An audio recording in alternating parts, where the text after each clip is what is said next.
Hello, and welcome to this week's episode of the Road Deck Chronicles. I am Dean, and I have Devin with me today. Hey guys, hope everyone had a very eventful Pokemon weekend, but for pretty much anyone around the world. And even keep going on now, like Happy Pokemon Day. As this is released, it will be Pokemon Day. We're recording a little earlier, so excuse us for not being able to talk about any of the Pokemon Day news. We'll pick up on that next week. But yeah, just even already, there's been a lot of exciting things and a lot of leaks going on. I'm trying not to fully pay attention to them, but I know something interesting happened with Go today with the time research and something Yeah, there was is a going bug. on. There was a bug affecting the rollout of the Road to Unova raid timed research, and then with the pay ticket on the raid ticket. So Niantic, as Niantic does, gave everyone 11 mythical and legendary checks for free. And some of Yeah, us got none, and some of us got four shinies. yeah. I wasn't sure what was going on. Like, I opened up my thing. I'm like, why do I have all these like completed research stats? I didn't pay for it. So I just So kept on yeah, like picking them. And my first one, I'm like, oh, this is Tracheon. This is a shiny. The second one, oh, this is another shiny. Third one wasn't. And then the fourth, and I'm like, wait, I just got a bunch of shinies. Is this supposed to happen? Because I don't follow they were Pokemon Go at they were all. boosted shinies. They were 1 in 20 checks, just like you would get them out of a raid.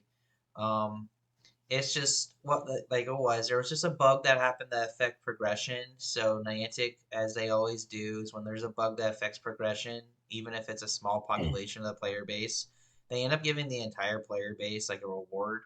And if you had the raid ticket, which was a $4.99 add-on to the Road of a week, you got that ticket auto completed as well, so you would have got double the checks. So that was just Niantic doing Niantic things. Like this week is one of Niantic's biggest weeks. Go Tour Unova is this weekend, which is the second biggest event every year behind Go Fest, which is the summer. So Niantic had a save face on that one. I will straight out tell you that. Everyone is always looking at Niantic for this, and they're about to sell Pokemon Go. For those who do not know the news, they're evaluating Pokemon Go gaming division at $3.5 billion, and the prospective buyer is the Public Investment Fund, and that is a controversial sale. That's a topic that a lot of Pokemon Go players are interested in and been talking about. Um, the very, I would say, the Pokemon related part of that is that the Public Investment Fund is actually a shareholder of Pokemon International themselves. So this is a partner that Pokemon has done business with in the past. So this is not someone that Pokemon is not familiar with. So So this they would vetted be, them essentially already. I mean, they own like 7%. They have a 7% stake in Nintendo or Pokemon's shares. So it's not as controversial as people think it is. As Pokemon's not going to probably do like a hard ban or anything like that. But again, there are bigger entities where neither you nor I can understand big business like that. We're talking $1 billion transaction. I'm sure it's vetted properly through all the proper channels. Niantic, Pokemon, Nintendo, they have lawyers who specialize in this, so I wouldn't worry. Yeah, and I didn't know that was happening, but like I said, I don't follow Pokemon Go. I am very casual on it. I open it up to do my daily capture and my daily Pokestop because where I work, there's a couple Pokestops from my where I'm sitting, and I just saw that and it was a nice surprise. So good morning to me. Yeah, I got that. You sent me the text. I'm like, why is my phone blowing up? And I see I had to wait to a red light. I'm like, oh, okay. Kristen got Yeah. a shiny Virizion out of that, and I'm like, I didn't get any. I was like, all right, Okay, so she got the one whatever. I didn't get. Yeah, she got a shiny Virizion. I got a shiny Virizion from raids a previous day. We went raiding, and I got no shinies from the raiding, but I did like a random remote raid, and I get it. And I'm like, okay, one less one for the living decks. Let's go. Yep. But we're not a Pokemon Go podcast. We love that, but we're here to talk about the trading card game. So, Devin, Hmm. have you done anything with the trading card game, or you have any? Cool projects coming up with the trading card game. I mean, I did the Rogue Deck of the Week this weekend. Like, I didn't get a chance to watch EOIC. I was testing. I was doing a couple other projects. So I'm excited to talk about the Deck of the Week later in this episode, later in the conversation. And that was really my focus from a trading card game perspective, was really just digging into that list, that 60. And like I said, I'm kind of excited to talk about and showcase it a little bit more. Awesome. Yeah, I know we've been enjoying this deck building series. I went to a Pokemon Day celebration yesterday at one of my local card shops. It was more just a bunch of us getting together and just playing, and then we had a raffle. We really encourage y'all to go to one of these if you can. I know this is coming out on the Thursday, but if you have a couple days and if you have a shop nearby, I would definitely go out. These events are really fun. Pokemon has supported the leagues really well with this, especially this year. But yeah, it was fun. I played a couple of my decks. I'm trying to figure out what I want to play for my challenge tomorrow. And then yeah, I did watch EUIC. It was very exciting seeing all the innovations from decks that we typically see, um, and how they change to match what EUIC or what they expect for the meta share to be for EUIC. So it was really cool to see that. And yeah, I guess we can just go ahead and talk about that tournament, which happened last weekend, which was won by the Japanese player Ryuki Okada playing Cloth Trapagos. So my man Cloth won a tournament, and not just a tournament, an IC at that. I was surprised it took you 7 minutes to brag about that, to be honest with you. I know you were blowing up the Discord channels that we were in about the deck and about the matchups, and you were glowing all weekend about it. And I know this is your pet deck. I know this is something you've been definitely piloting since day one. Sometimes I would say even sooner than some of the other players here. So it was very cool to kind of see this deck. I mean, right now you would even argue, right? This is a top tier deck.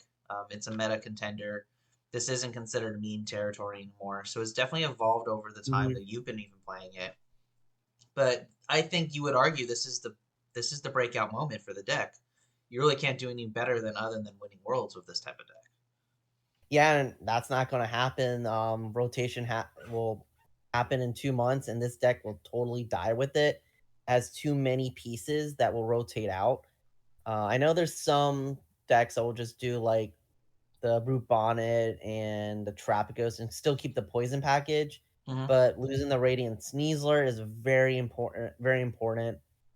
But that's a whole nother discussion. We can talk about the the list that Ryuki piloted, which was very different than what we normally see with a cloth trap ghost. Obviously, it has the most of the skeleton of what we expect to see. I will say, one of the big changes in his list that we don't necessarily see, but it does make sense, is the Munkidori. So he I does was play the one Munkidori, one Darkness I Energy. was gonna ask. Like, I saw the darkness energy and I looked up and I saw the monkey Dory. I'm like, okay, I can see the synergy. Like, obviously you want that. I wasn't sure how many people really go that route. Honestly, it was one of those decks that people talk about, but most decks don't play it. And in an interview he actually admitted, it's like, hey, this is just something I'm used to being a Japanese player. Everyone plays Monkey Dory, so I did it. If you watch any of his stream matches, it had no effect in any of his games. He didn't play it down. I think one game he started it, and that was the only reason why it was on his board. He didn't need it for those matches, but I can see how it can manipulate your damage because with cloth, you're max at 240. Mm-hmm. So if you need to hit that 260, 270 range, you can use Monkey Dory to get those KOs on the Goldango versus using the Trap Ghost and still keep a single prize trade there versus having a two prize liability. Um, I think it helps with your math for Lugia. I'm not totally positive, but I know you hit for weakness with Lugia. So having that 30 damage from the Monkey Dory does help with that. It negates the sorry, you're hitting for resistance. So it helps Mm-hmm. negate the resistance with that too, so you can hit your numbers even more consistently. Um, but I would say if you're gonna take Ryuki's list and if you're gonna cut something, I'd say those two cards are the first two to consider because granted, I'm not a top tier player by any means, but I play this deck more than enough. You can get away without it. It's a nice tech, but it's not what makes or break a lot of your matchups. Yeah, it doesn't seem like there's a lot of damage fixing in this deck. Even with some of the tech cards in here, like like you said, the Munkidori, the Kyrian, like I feel like that card is really more of a switch card than a damage fixer. So you just Yeah, kind of go with like it your does flat both numbers. too. And then another interesting change that he has is that he plays 4 switch cards. Mm-hmm. That's a lot for that deck, and I played 3 in mine. Spoiler alert to whoever is going to the challenge and may play this tomorrow. You're getting a glimpse of what my deck is like. But I I usually play 3 switch cards, and that's usually on the higher end. A lot of these decks only play 2. So the fact that he's playing 4, he's either teching for the stall matchup or he's just trying to help with healing and getting cards in and out just in case if the Latias EX gets knocked out. I would say I think the stall techs are definitely warranted. If you look at the top 16, there's 3 Snorlax stall in the top 16. So I With 2 think of it them being in the top 8. Yeah, so I think it was a meta call of just wanting to be able to switch his Pokemon out. And again, I think Mhm, that goes back to some more of the cards, like the one-off Carrion. Like that's a switch card, right? It's your supporter. So if you're item locked, you still can switch using that supporter for turn. So I think mhm. he was very, very afraid of Snorlax, and he definitely built his deck to counter that fear. Yeah, because typically you have the Petron EX for your switching options to combat the stall matchup. Because it's an interesting progression of the cloth deck. It went from being a unfavorable matchup against stall to now being super favorable with having all these switches because if you can switch, you get around Snorlax's ability. Yeah. So it's been a nice progression of how decks innovate towards what they see in the meta. Mm-hmm. But what Cloth didn't go against Control in the final match. It went against the big boy Dragapult. And it was piloted by none other than Natalie Miller. So if you know who this player is, she is a phenomenal Australian player, probably the best Australian player, if not one of the best players. Period. She understands the game like no one else, and she's whenever she shows up to tournaments, it's top 16 or bust. She rarely gets out of day 2, and when she does very well for herself. Yeah, no, she's a very accomplished player. She is part of like that core in Oceania that tests and really is doing their best to showcase the Oceania, um, the TCG scene. I'm fairly certain she is a testing partner of Henry Brand, former world champion, if I'm not mistaken. Yeah, it's her, Brent, James Cox, which is another top 8 player at this tournament. Practically any good Australian player is in that testing group. And you're like, well, okay, that's one testing group, but the problem is like you have a lot of the best of the best in that testing group. Like you have a former world champion, Henry Brand. You have the top ranked player for the last 2 years, Brent Tonneson. You have one of the top players that consistently does well in tournaments, Natalie Miller. Like when you have a testing group of that high caliber, you're going to do well in tournaments. And whenever you hear different podcasts, like, oh, who do you think is going to win? They always say like it has to be an Australian. If not, they're going to be in the top 4. That's how strong that testing group is. Hmm. I mean, iron sharpens iron, right? And that's a testing group philosophy. Obviously, as a group, you guys will elevate yourselves, but on top of that, sometimes you just have to put yourself in a group of just people who think a little differently, and they will push you, and you will push them, and you guys see the game very differently. And obviously, the higher end players see the game very differently than you or I even do. because of their Mm-hmm. experience and their knowledge base. So it's always is not that's not a critique. Obviously, you want to practice with people that'll make you better, and that's exactly what happens. Exactly. But we look at her list. She came in with Dragapult Duxnor, and it's a traditional list. I would say the only different thing about her list compared to most Dragapult lists is that she does the 3-2-1 line for the Duskull, Dusclops, Dusknoir. So only really having the one Dusknoir and having two of the Dusclopses, which is really smart in this format because of item lock. It's very hard to get to Dusknoir nowadays, but if you can get away with just manually evolving and using Dusclops, and even the 50 from its Curse Blast can mean a lot for your damage manipulation and prize mapping. Oh yeah, it's this whole deck is about placing damage counters, so it just makes sense to have it. I think, like you said, the biggest difference is how thin the tail end of the stage two portion of that line is, where I think the Dusclops fixes enough maps so you don't ever have to rely on the Dust in the Water. Where Mm-hmm. 13 versus 5, like, yeah, the 8 damage counters does matter a little bit, but maybe not enough for you to really try to lean into it as hard as maybe some other players will. And if you think about it, like, we're so reliant on the Pheasantipity. So if you take out that a Pokemon using the Dusknoir, you open up the flip the script ability for your opponent on their next turn.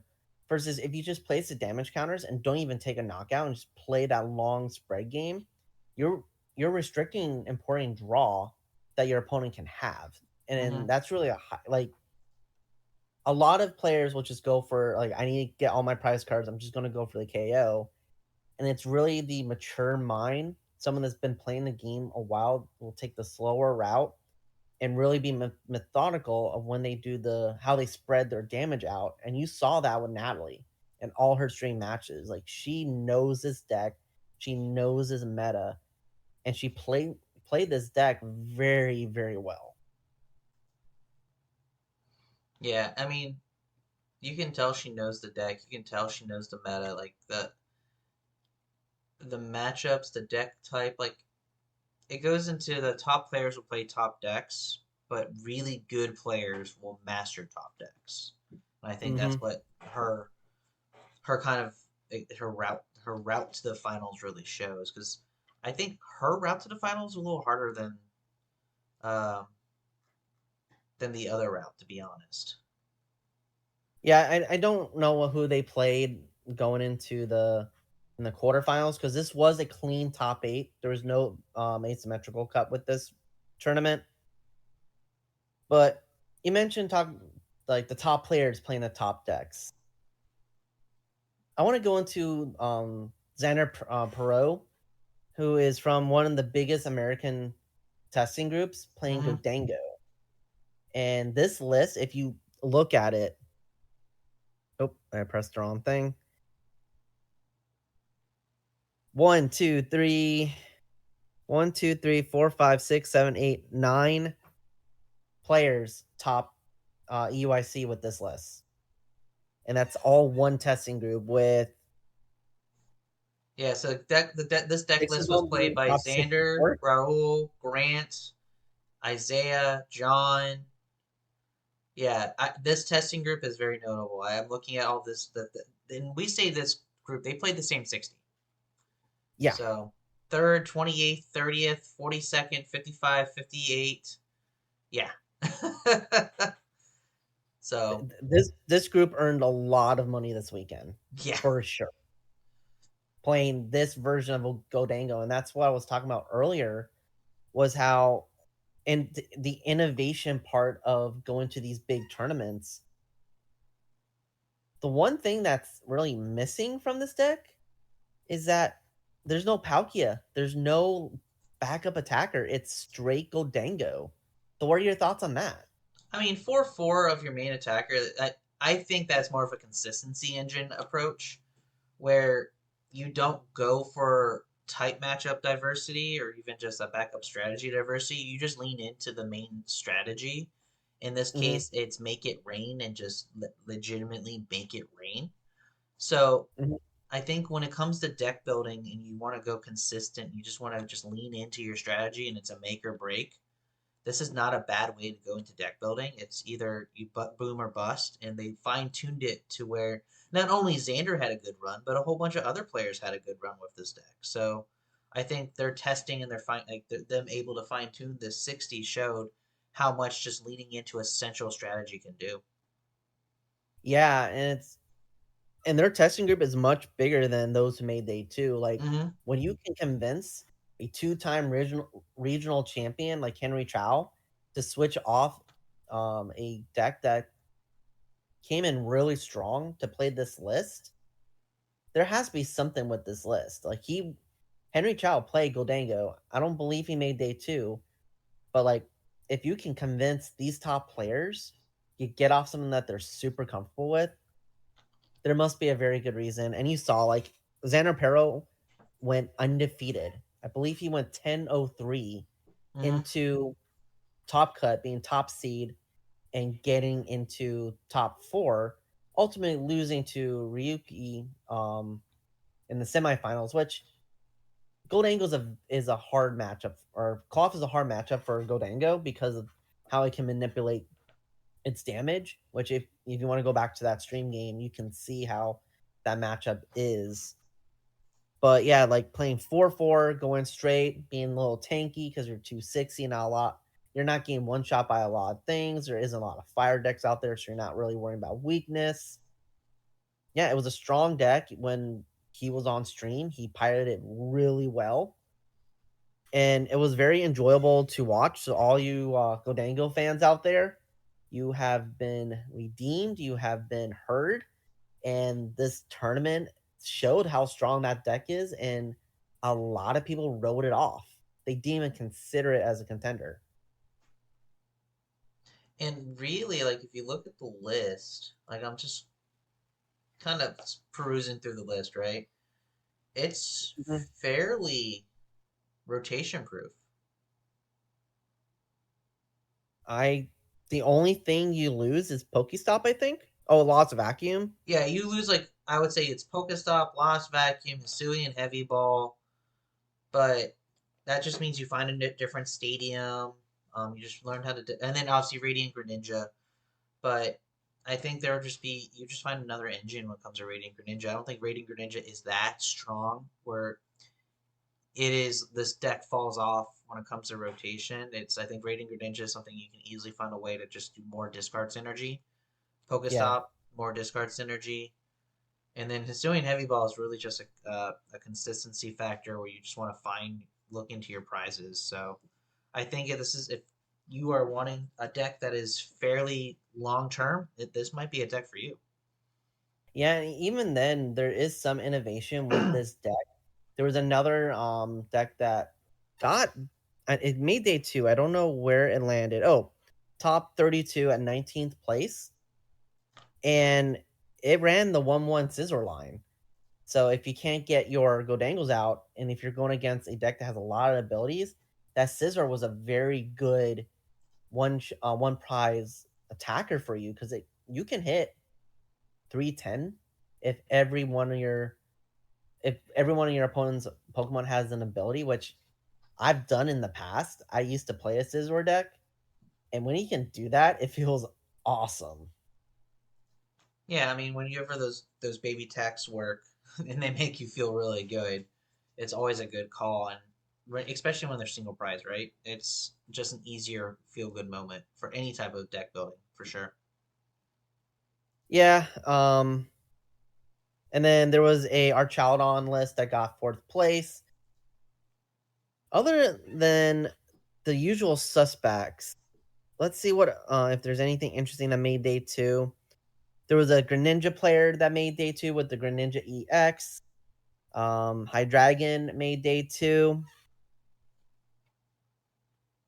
I'm trying to find those lists now. But other than that, it's once again usual suspects. Just little innovations here and there with the lists. But you see the Charizards, you see the Archaldons, you see the Miraidons. So Yeah, nothing has changed meta yeah. wise. It's I'll just say how you Hydreigon got play the meta. 109th. I know you were very high on this deck in the beginning. Which deck? Hydreigon. Yeah.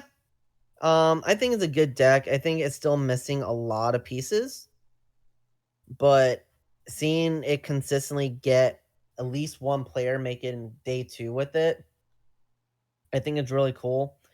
Um, the Hydreigon EX has a very nice attack, very cool attack. I actually play against my buddy yesterday playing a deck with Hydreigon EX in it, and once it gets going, it's scary Mm-hmm. because Yeah. you can either go the mill route or you can go for the board white route.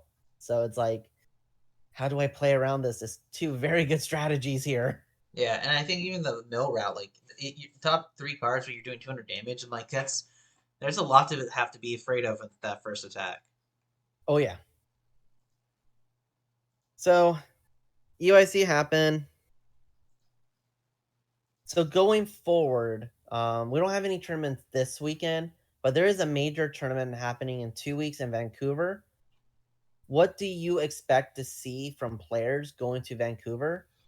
Which keep in mind, rotation's not that far away.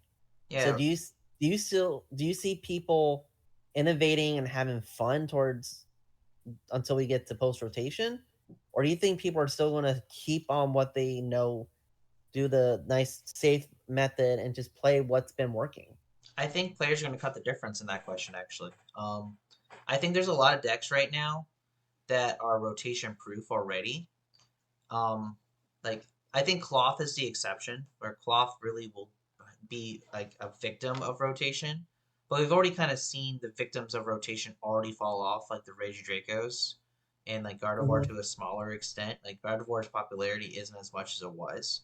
I think a lot of these decks are definitely rotation proof already. So they're going to take the results from EUIC and they're just going to craft their strategies around the top, I would say the top 64 decks, right? You're talking people are going to tech for Cloth. They're going to tech for Dragapult. They're going to tech for Godengo.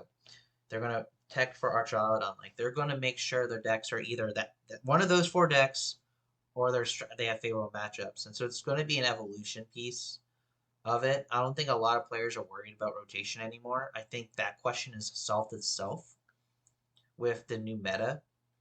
And the last, like, Cloth is going to ride off in the sunset in the next 3 weeks, kind of deal, right? Yeah. So I think a lot of players have already done that.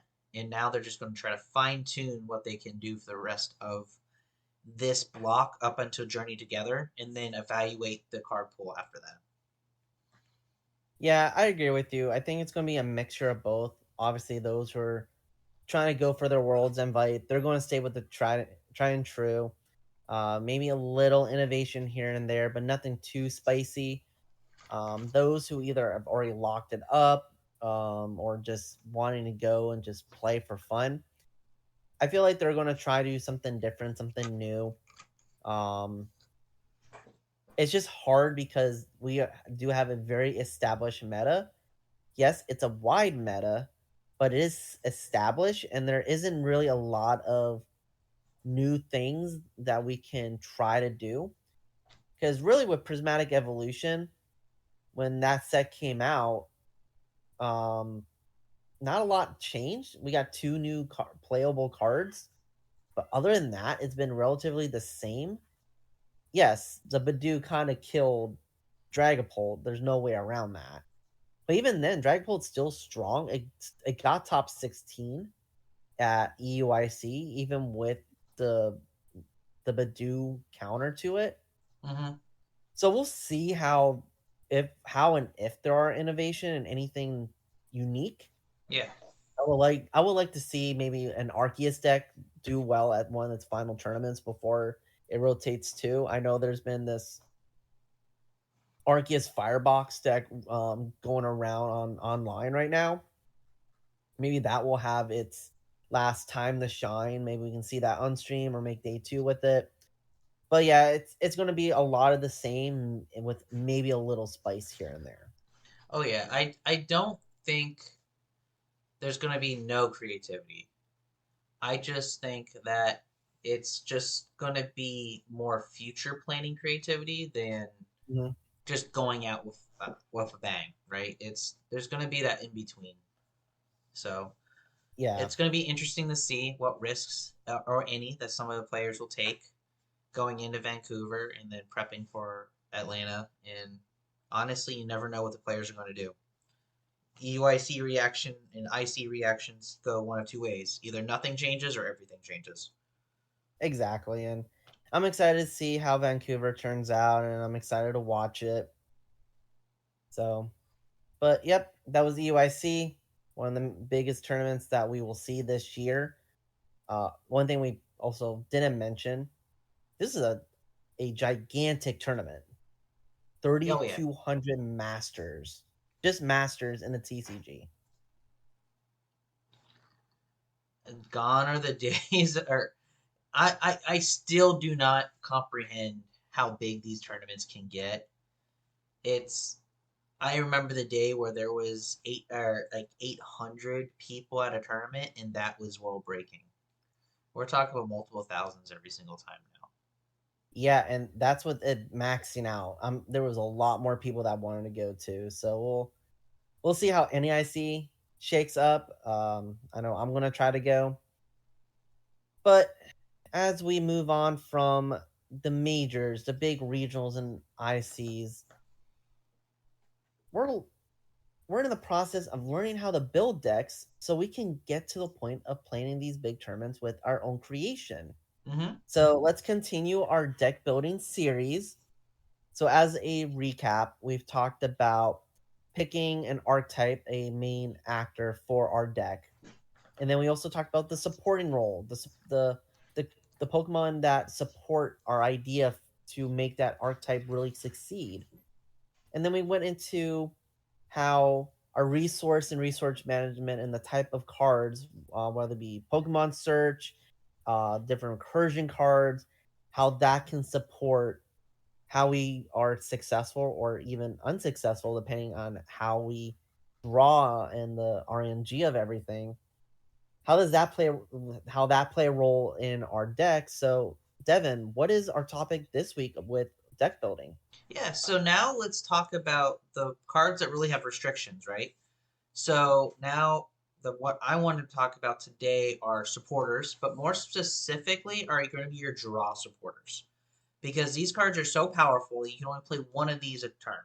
So we need to make sure we're utilizing when to play each type of supporter in order to maximize our turn in our deck to make sure we have our timing and our flow perfectly like structured. Yeah, I think when we build a deck, yes, we need our items, we need our Pokemon, but we also need a way to get the items and get our Pokemon in our hand so we can play them. And the draw support mechanic is the way to do that. And there's so many different cards that we can do that achieve that. I know one of the most common ones we think of is Professor's Research. Or if you want to think in the expanded mode, Professor's Juniper, Sycamore, the card that says discard your hand and draw 7. And that's Mm-hmm. been around for so long in the Pokemon trading card game. And it's just so they keep reprinting it to the point where they made a certain card that had that text and then just relabeled it as Professor Research, and you had so many different versions of it. Yeah, now they're just like not even going to try to reprint the card. They just want to put a different professor on every set. Yeah, and if with Prismatic Evolution you had that option, every professor got a card like that. So that's really cool. But yeah, when we have the resources, we need a way to get them.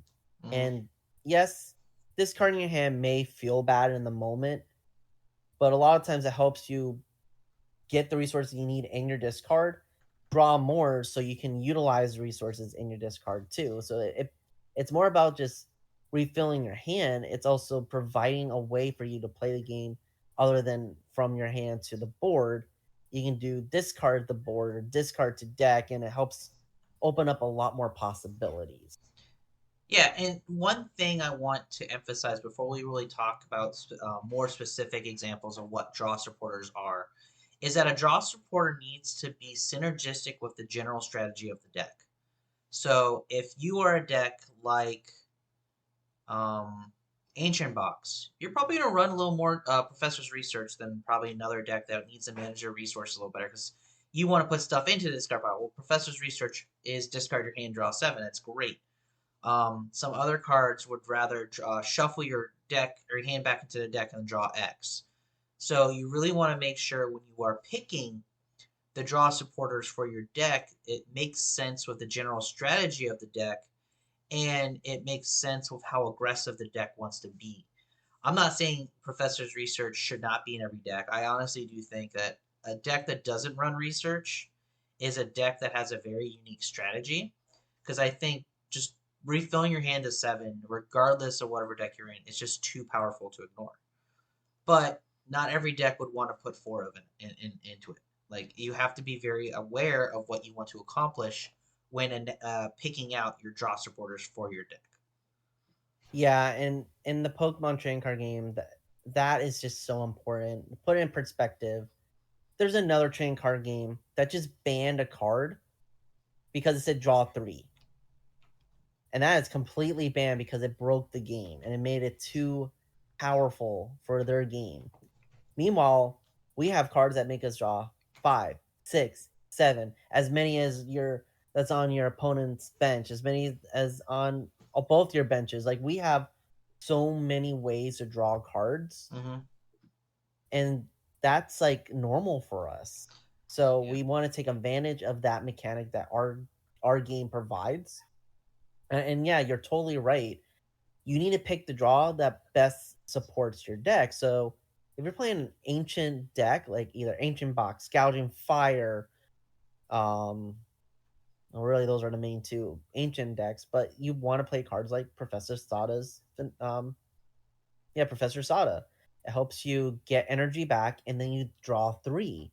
Like, it's another way to easily get cards that you need to draw that's not a Pokemon or not a item, and it's so powerful to set up your board with that draw power of that card. Yeah. And it's interesting that you mentioned there's other games that ban cards because of draw 3 or draw 2. Like, I've seen a video of a Yu-Gi-Oh player reading, and reading a card like Hal, or like I think the equivalent right now is like Friends of Sinnoh, Friends of Hisui, and they're like, draw 3, this is broken, and the Pokemon player went, what are you talking about? No one plays this card. And their relation to that is Pot of Greed is just a draw 2 in Yu-Gi-Oh, and that's been banned and restricted for years. So again, the draw is a very strong aspect of this trading card game, and it's a very unique aspect of this trading card game. We don't have very many wheel-like effects for those who do play Magic. Wheel effects are a thing, but they're not as strong as they are in Magic. So comparing us to other games, this is something that a lot of decks in Pokemon specifically really need to master in order to run smoothly. Exactly. So when it comes to picking the type of draw, what are some factors that you look for personally when you create a deck and need to pick out certain support cards to help you get resources into your hand? So for me, I the first question I ask myself is, how many research do I feel comfortable? When I am building a deck, I start with 3 of anything.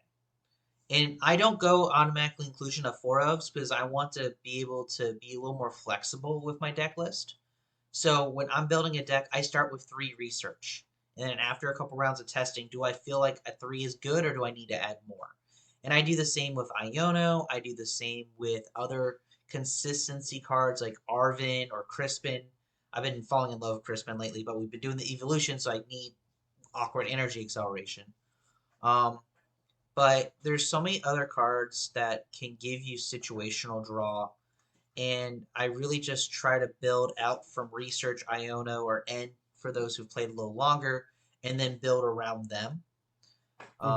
But the difference is Iono and or N is a card that affects both players. So I need to figure out how much do I want to potentially benefit my opponent when I need to Iono? And there's been plenty of times where, yes, I've been Iono down to 1, but I've probably been Iono to 6 more often than I've ever been Iono down to 1. And it's one of those situations where, do you want to give your opponent more cards?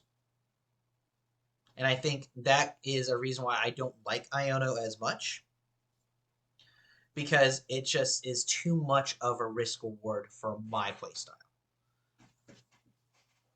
Yeah, and I think bringing up Iono is a good card we can talk about right now too, because comparing Iono to Professor's Research, we're discarding away resources versus Iono, we're saving those resources because you shuffle those cards in your hand, put them bottom of your deck, and then you draw for how many prize cards you have. So you're not getting rid of them; they're just going back in your deck in a different way. So sometimes that can be beneficial. Sometimes you need to play cards where you shuffle your deck, get those back, other than from the bottom of your deck. But it's just another way of, yes, it's a draw support, but it's not a draw support that gets rid of resources. It's a draw support that saves resources back into your deck. And there's a lot of cards with that type of history. As you mentioned, there's N.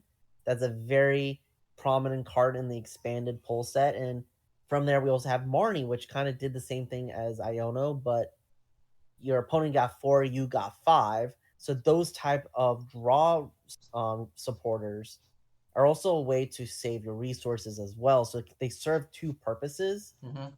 And as you mentioned, how important is saving those resources? How important is it for me to just get the cards I need? And also, like, how important is it to give my opponent the opportunity to save their resources? So it's a lot of questions and a lot of variability with the draw support mechanic. Yes, and I think another card that really goes into that, that sees a lot of play today, is Judge. I think the Yes. shuffle your hand, draw 4 for each player is the ultimate risk reward. There'd be times where Judge might be your only draw support and you need the draw because you need to put those resources back in. You just need a fresh hand. But do you give your opponent a fresh hand? Either are they struggling like you are? Do they have a low hand size where you don't want to give them more cards? Or in the opposite, they have a big hand size, they're rolling, you need to slow them down, so you judge them. Like, you need to read the match. And that is where I think a lot of players, depending on their risk comfortability, can play those type of cards and feel differently about it. I think Judge is a really good card, but I've also played when Judge was legal for the longest time, but I also played with a card like Let Loose Marshadow. So Let Loose Marshadow was pretty much judged by the Pokemon ability. And it was one of those situations where you could support and do that and still just mess your opponent up. So there has been multiple formats where Pokemon Draw can be paired up with Supporter Draw and do a lot of different things. Yeah, and it's, as you mentioned earlier, it depends on what type of deck you're running, what is your play style. I know we mentioned this a couple times in this series. If you tend to be very aggressive, you want to pick cards that go with what your playstyle is like, because if not, you're going to have a hard time utilizing them to the full potential. If you're a little more laid back, a little more defensive, like, you got to pick the cards that work for you. And not saying that Professor Research and Iono, all these cards, they're great cards. There's a reason why these are in the top decks all the time. But for you, the one creating this deck, if that doesn't go with the idea you have or the playstyle that you have, by all means, find something that works for you. You need to build a deck that is leading you to success, not just take our word or a top player's advice on it. You know you better than we know you. So please take all this with a grain of salt. But this is just from our experience from playing for all these years. We both have been in the competitive scene. We both have gone very far in tournaments. And we're just trying to make you all the best trainers as you can be. And yeah, just knowing the resources that you have and being able to use them to your best ability. And that's all we're here for. Yeah, and don't try to get. I would tell trainers and deck builders, don't try to get too fancy with it. No. Sometimes being basic with your draw support is okay. Running your 4 research, running your 4 Iono, and then running something else. That's perfectly fine. Your spice doesn't have to be in, oh, I'm gonna run a 4 of Friends of Heatwave. You don't need to run 4 of Draw 3 unless you have a deck that needs that type of synergy.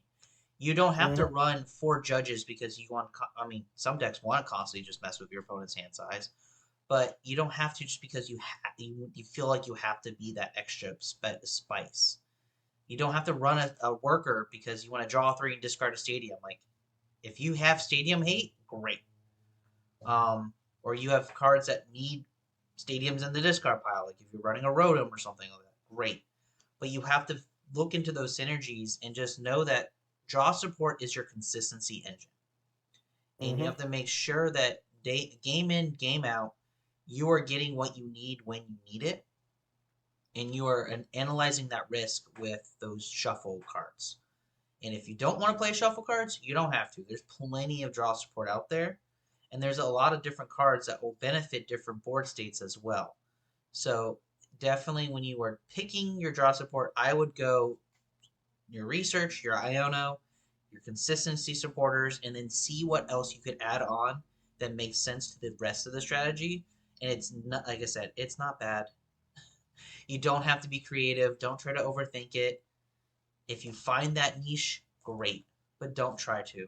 It's You want the niche to be the Pokemon cards. You want the other aspects of your decks to shine if you're able to do it. Because it's great to have a good idea, but if you can't draw into the cards you need, that idea means nothing.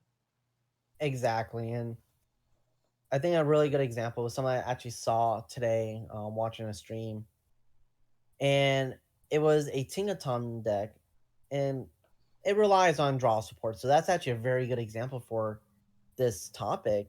But it kept on running Nemona. It's like, well, that's interesting. It's just a draw 3. You think drawing something else would be more beneficial. But then he used Nemona's backpack, which meant you can recycle your Nemonas. And it's like, if you can find a synergy like that makes sense for that deck, by all means, go for it. But don't use the Nemona's backpack mechanic in a deck that doesn't make sense. Yeah, Know what you're doing. Be comfortable with using something interesting. Like, don't, like, it's fine to experiment, but I think being consistent is more important in the beginning stages of building a deck. Um, one of the top players, if not the top player of all time, is Tor Rekliv, and if you look at his decks, they are consistent as they can be. He plays a lot of 4 ofs or 3 ofs of whatever card, and a lot of it is the draw support because he knows he needs his resources. mm-hmm. So know what you're doing. Be consistent. Start off with a 3 or 4 of something, and like you said, don't be looking for something special right up front. Get the core mechanic down first, and as you see fit, find different cards that will go with that your mechanic. Yeah, absolutely. And with that, I think it's a really good point to transition to the deck of the week. I was talking about this deck with you off stream for about 2 weeks before actually getting it into where I was happy with over the weekend. Mm-hmm. And talking about consistency, I think this list is a super consistent list when it comes to how I built through my kind of my thought process, I guess, for lack of better terms. Mm-hmm. So this deck doesn't run a lot of draw support. I'm gonna be completely honest with you. This You have like six definite draw supports, but you can argue 5 more of those are draw support too. Yeah, no, and it runs like I think it goes back to the beginning of our conversation, right? This deck is I went with a core 3/3 and then I built around it. And I wasn't trying to just blow through my deck. I wanted to make sure my deck ran efficiently and felt comfortable. And my draw support reflects that because the way the deck wants to run. So the deck Mhm. I'm talking about is Espeon EX. So Espeon EX, for those who do not know, is a card that came out in Prismatic Evolutions. It is a 270 HP Psychic type EX Pokemon that's Terra as well. Evolves from Eevee or Eevee EX. Mhm. And it has 2 attacks. The first one is Psych Out for a Psychic double colorless. And it does 160 and discard a random card from your opponent's hand. The second attack is a Maze, and it's Grass Psychic Dark, and de-evolve each of your opponent's evolved Pokemon by shuffling the highest stage evolution card into their deck. So, Mhm. really, my approach for this, when I was looking at this card, is I need to spread damage. I need to put damage where I want it to be.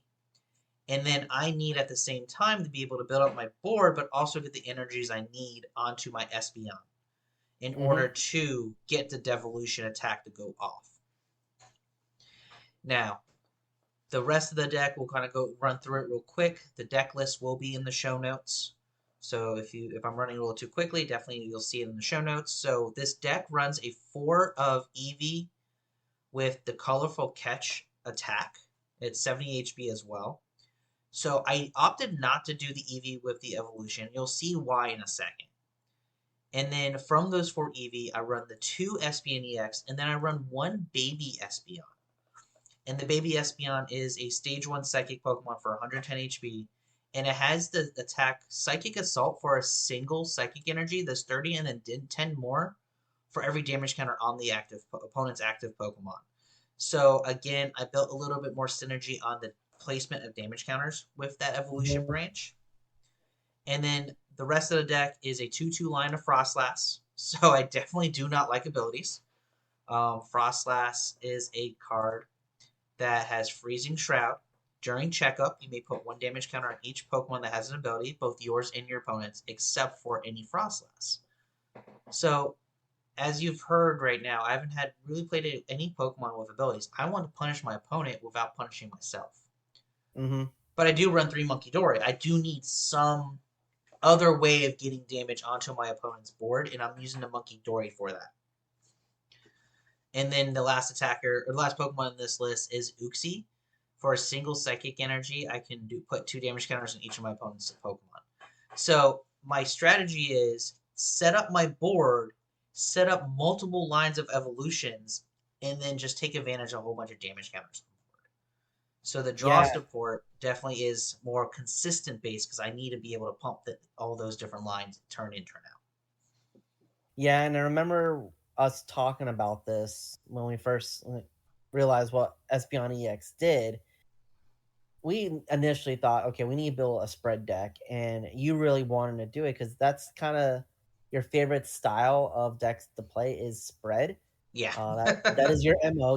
You actually won, if not tied top at first place at a major GLC tournament playing Psychic Spread. So this Mm-hmm. is definitely up your alley. And as you look at the Pokemon lineup that we have in this, you really don't need a lot. So Nope. as we mentioned, we with draw support wise, we just have to really get the initial setup and then we can go from there. So when you said like, "Oh, I don't really play a lot of draw support," this is the theory crafting, the critical thinking we're talking about. We can get away with just doing 3 research and 3 Iono, just get what we need and just be okay with the slow play, no, not slow play, but playing it methodical, not rushing, controlling the tempo of the Mm-hmm. match by just spreading the damage and playing more or less a single prize board state other than the Espeon EX. So it's interesting how like you took like, okay, this is the concept I want. What is the draw support that best fits what I want to go for? And you did that perfectly here and you tweaked it. And with how you did with your matches, you're telling me like, I wish I can build this something similar to this in real life. This felt really smooth. Yeah, and like you said, it fits a playstyle of mine. My first ever deck was Trevenant Break, so that was just spread and item lock, and then The DLC deck I have is Psychic Spread, just because I love spread damage. I love just damage counter manipulation. So I wasn't even thinking this as a damage counter manipulation deck at first. I was thinking, I'm like, how can I just be run shenanigans with Devolution? And it turned into damage manipulation that just happens to benefit Devolution. Mm-hmm. Um, the ace spec of choice for this deck is Hyper Aroma, so it allows me to, if I can't do my turn one play of choice, which is attach an energy to any of my Pokemon, attach TM, Technical Machine Evolution, to evolve two of my bench, I can just Hyper Aroma a whole bunch of stage ones in my hand the next turn and just put a whole bunch of stage ones on turn two. So there's a whole bunch of different ways to get to my board state by turn two. There's obviously the preferred way, which is TM Evolution, which is paired with Arven. Like, I run 3 Arven just so I can make sure that happens turn one. And with the rest of the deck just being so self-sufficient, like after turn one, I'm really not trying to put Pokemon into play, because ideally I have 4 to 5 of I have my board set up, and I'm just kind of pushing the agenda of spread, spread, spread, and all the attackers except for Espeon EX are super low energy. And I say that the Psychic Espeon is 1 psychic energy, Uxie is 1 psychic energy. You never attack with Munkidori, you never attack with Froslass. Mm-hmm. So you have 2 baby attackers, and then you just pump your Espeons, and that's it. Yeah. I haven't really dealt with the spread archetype that much, but you were explaining this to me. It was like it's very easy. It's very low maintenance once you get set up. I'm excited to see how you all, the listeners, think of this list. Uh, as you were playing your games, how did it felt for you? I know you said you really enjoyed doing this process and doing the recording matches. So tell us how you felt playing, what was going through your mind when you're playing this list, and well, were there any adjustments to the deck building process as you were going through this week with Espeon? Yeah, so initially I wanted to play Radiant Alakazam with the list, because on paper Radiant Alakazam sounds like it's the best Radiant for the deck. Um, but as I was playing it, and I was playing it with Froslass, I was like, oh, Radiant Alakazam's just going to die. Because I'm killing my own Radiant Alakazam. And Radiant Alakazam doesn't manipulate the damage counters the way you would like it to be. Like, it's moved 2 damage counters from one Pokemon to another. Sounds cool, doesn't do enough. So Yeah. then I cut that. I initially actually had some Badoo in the list, and it's just like, doesn't feel good.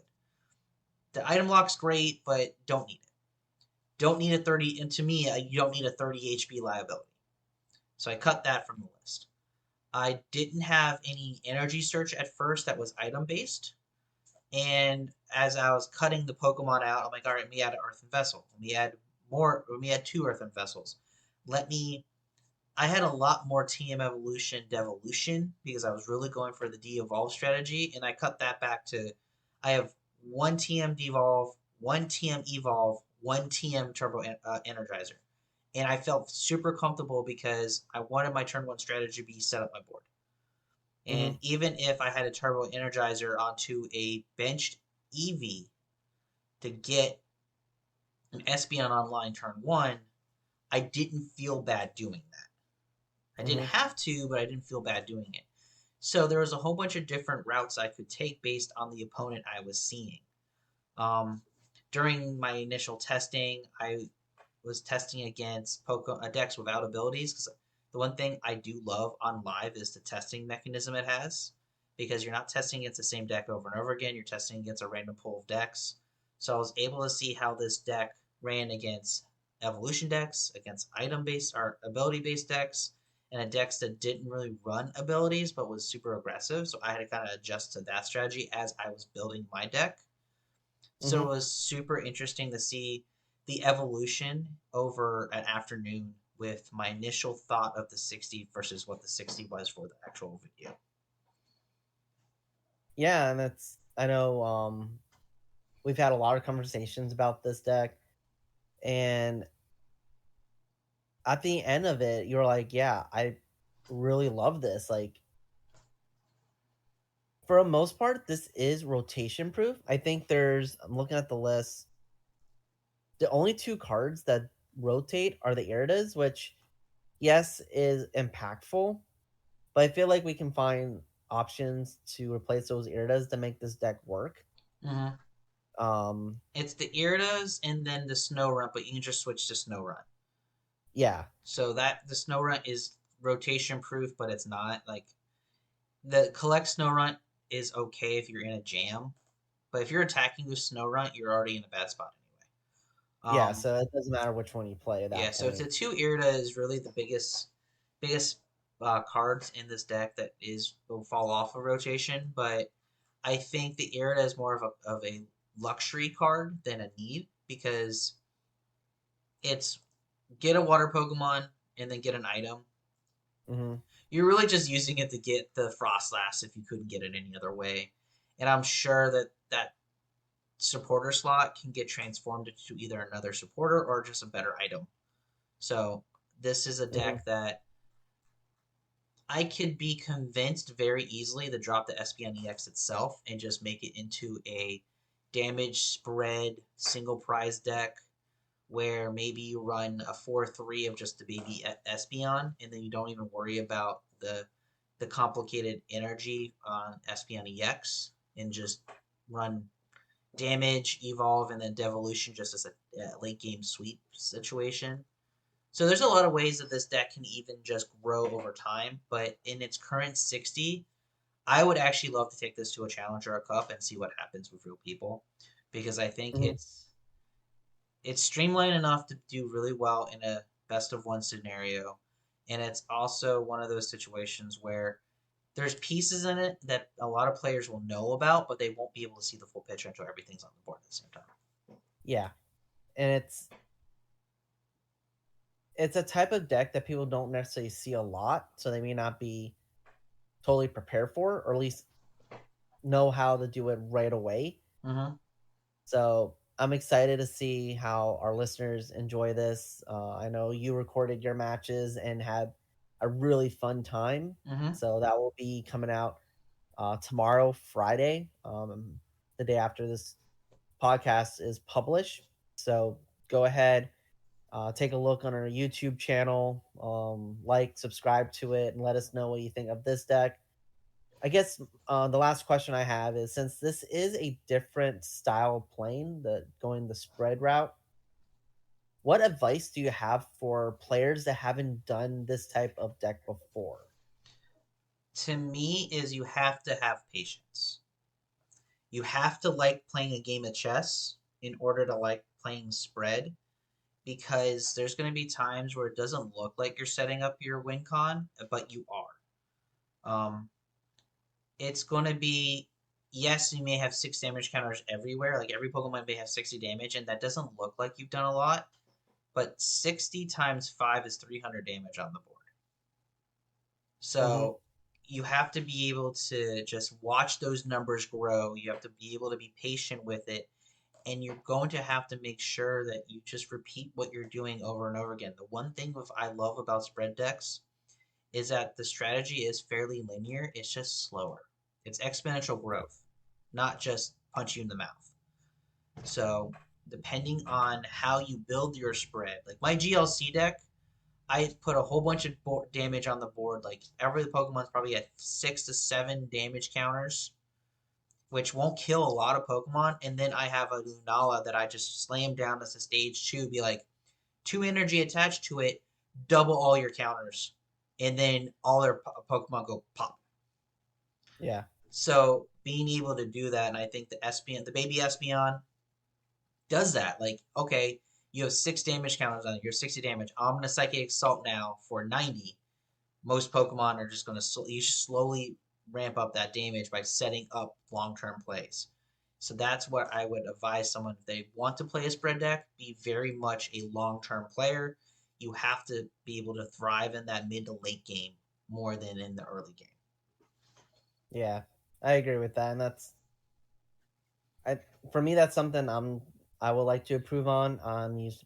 I like playing those beat stick decks. Mm-hmm. That's something you and me actually talked about. My preferred style is OTK by Can.